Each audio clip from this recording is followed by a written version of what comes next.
You walked into that room and your shirt had a stain on it.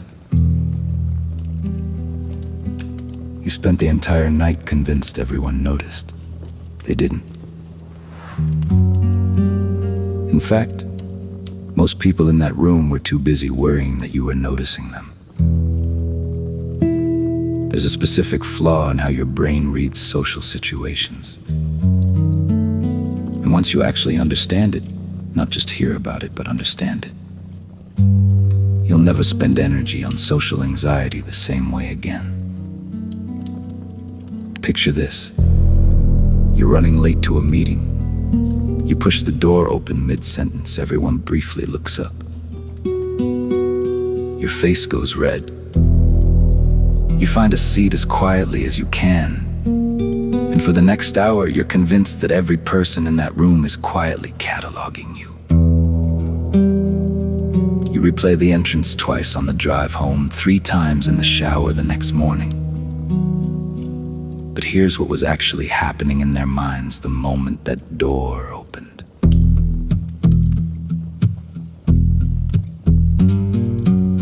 In the year 2000, a psychologist at Cornell University ran a simple experiment.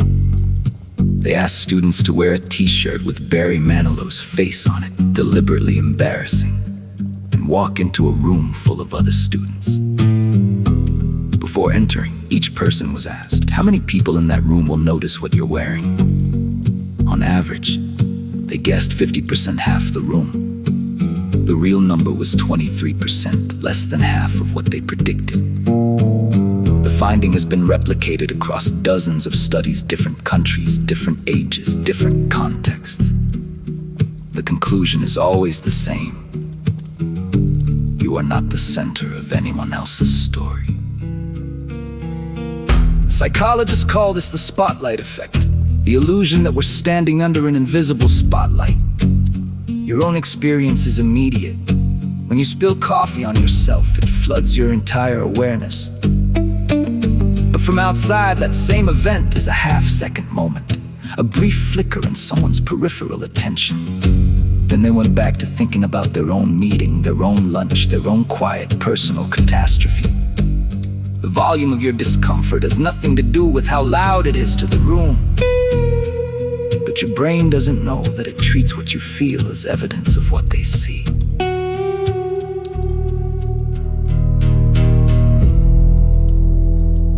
This creates a kind of quiet prison. You carry the weight of imagined audiences who were never watching in the first place.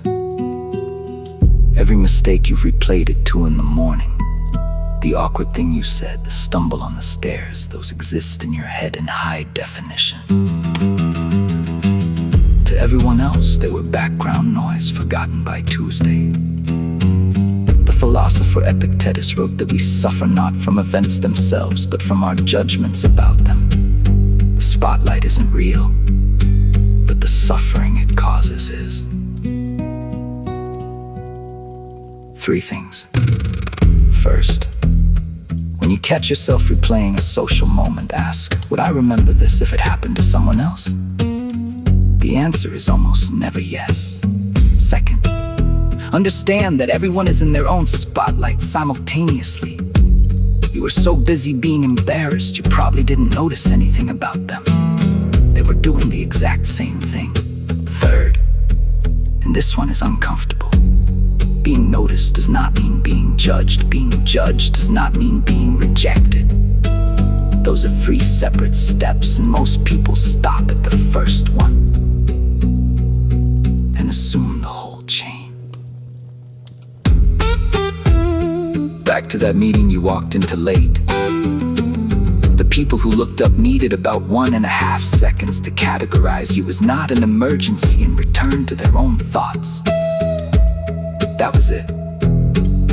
That was the entire attention span your entrance received. The hour you spent feeling watched. That was entirely you, talking to yourself. Your brain built a spotlight that was never pointing at you. You can put it down now.